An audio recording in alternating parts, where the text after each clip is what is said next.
All right, gather round. Pour yourself a drink, because this is a tale of petty tyranny, hidden ownership, and the sweet, sweet taste of justice. My name is Alex, and I live a bit of a double life. In the city, I'm the majority shareholder and silent partner in a major regional utility company, Aquapure Solutions. It's a legacy from my grandfather who started the company. But out here, in the foothills of Willow Creek, I'm just the guy who lives in the modern farmhouse on the 20-acre ranch at the edge of the prestigious Eagles Crest community. I bought the place for the peace, the quiet, and the space for my 2 dogs.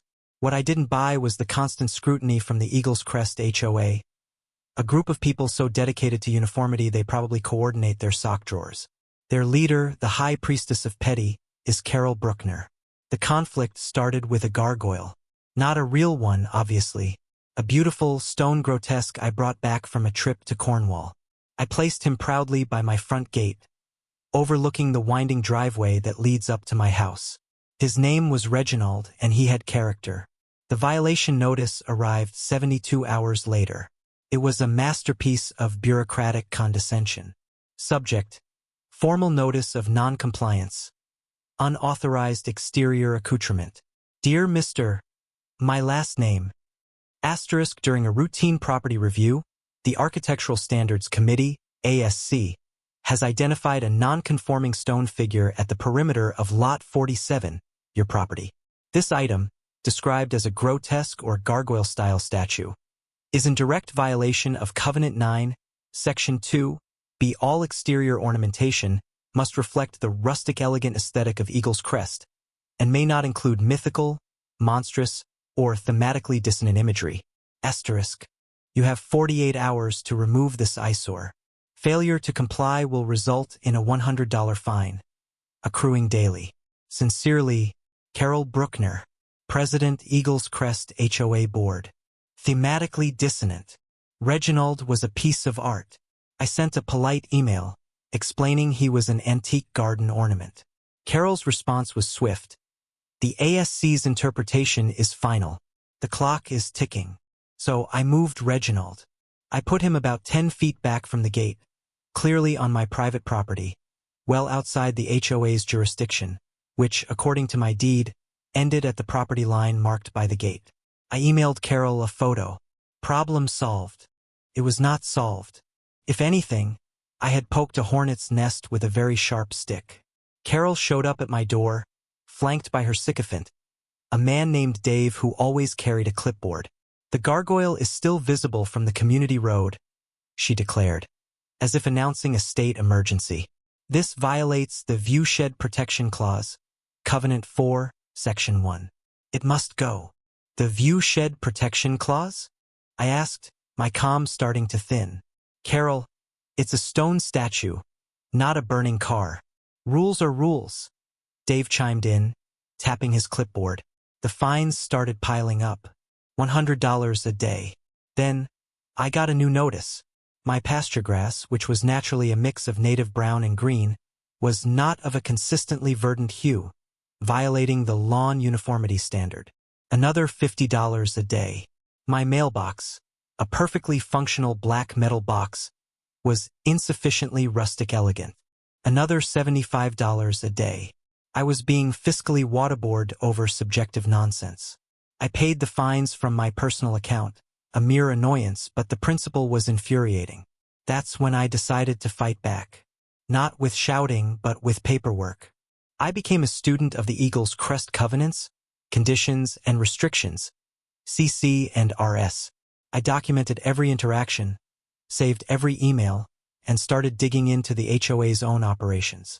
One afternoon, I came home to find surveyor stakes and little red flags running in a straight line from the community's main entrance, across a 50-foot easement on the far corner of my property, and into the protected wilderness beyond. I called the HOA management company. Carol called me back. "Oh, that's the new aquifer access project," she said breezily. "The community's well is underperforming. We've secured rights to a pristine aquifer on state land just beyond the neighborhood. We're running a pipeline. It's all perfectly legal. There's a utility easement in your deed." I pulled my deed. She was right. There was a broad utility easement for water, sewer, and power, but something felt off. Why this specific, destructive route? It would tear up a beautiful swath of native wildflowers and disrupt a family of foxes I quite liked. I did some digging of my own, and it wasn't just metaphorical. I called a contact at the county planning department. After some persuading, he revealed that the HOA had applied for a permit, but it was still under environmental review. They hadn't even received final approval to break ground. But the very next day, I came home to the sound of heavy machinery. A backhoe and a crew were on my land, starting to dig the trench for the pipeline. They jumped the gun. This was the last straw. They were now actively damaging my property illegally. I was about to call my lawyer when a thought occurred to me. Aquifer Access Project. I logged into the parent company portal for Aquapure Solutions. I rarely involved myself in day-to-day operations, but I had full access to all regional contracts. I typed Eagle's Crest into the search bar, and there it was, a service contract signed 6 months prior. The Eagle's Crest HOA, represented by President Carol Bruckner, had entered into a long-term water supply agreement with Aquapure Solutions. We were the ones who were going to be pumping that aquifer and selling the water back to them. The pipeline they were illegally building on my land was literally going to connect their community to my company. A slow, cold smile spread across my face. The gears began to turn. I wasn't just a homeowner being bullied. I was their sole water supplier, and they were trespassing on my land to build the very conduit they needed to receive my product. I didn't stop the construction crew that day. I let them dig. I took videos, dated and time-stamped, of the backhoe tearing up my land. I called my company's head of regional operations, a no-nonsense woman named Maria. Maria, I said, my voice calm. The Eagle's Crest Project. Halt all work. Freeze the contract. Tell the HOA there's been a compliance issue with the access route that requires review by senior management. Right away, Mr. My last name, she replied. No questions asked. Then I waited. Took 3 days. The first sign of panic was an email from the HOA's property manager. Dear resident, you may notice a temporary pause in construction. This is due to unforeseen supplier delays. We apologize for the inconvenience. The next day, Carol herself called. Her tone was saccharine sweet. Alex, we seem to have a little hiccup with our water supplier. I'm sure it's nothing. But in the spirit of community, if you could just sign this waiver acknowledging the pipeline route, it might help smooth things over with the county. She actually thought she could still bully me. I'll need to have my lawyer look that over, Carol, I said pleasantly. And by the way, your crew trespassed and caused significant ecological damage. You'll be hearing from my attorney. I could hear her sputter on the other end of the line. I requested the floor at the next emergency HOA board meeting. The community clubhouse was packed.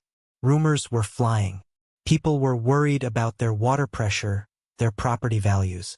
Carol called the meeting to order. As you all know, we're facing an uncooperative vendor and a frivolous complaint from a resident that is jeopardizing our community's water security. When it was my turn to speak, I walked to the front of the room, a simple folder in my hand. I looked calm, but inside, I was a symphony of righteous glee. Thank you, Carol, I began. I'd like to clear a few things up. First, the uncooperative vendor. You're referring to Aquapure Solutions, correct? Yes, Carol snapped.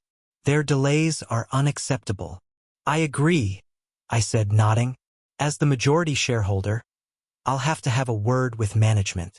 The room went dead silent. You could have heard a pin drop on the plush carpet. Carol's face was a perfect mask of confusion. What did you say? I said, I own Aquapure Solutions. It was my grandfather's company, and I've placed a full freeze on your contract due to multiple, serious breaches.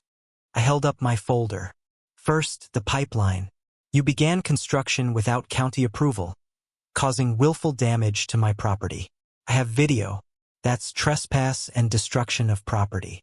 Second, you've been harassing me with frivolous, subjective fines for months, which I have documented here.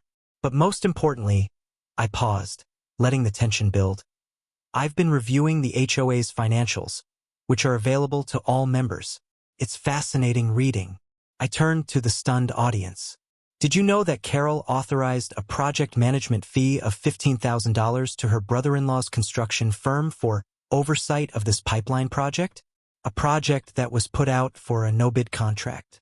And that the chosen route just happens to cross the property of the one person she's been in a petty feud with. The room erupted. It was no longer about my gargoyle. It was about their money, their water, and their leader's corruption. "You're lying," Carol shrieked. "I've emailed every homeowner here a packet with the evidence," I said calmly. "The county permit applications, the financial records, the photos of the damage, and the clause in our contract that allows me to terminate the agreement immediately if the HOA is found to be acting in bad faith." The fallout was swift and merciless. Carol Bruckner was voted out as president before the meeting even adjourned. The board, terrified of a lawsuit from me and a recall effort from the entire neighborhood, threw her under the bus.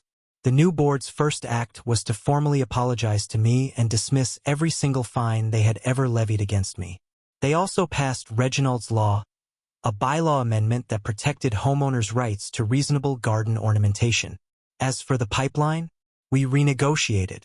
Aquapure Solutions built it, but along a less destructive route I approved.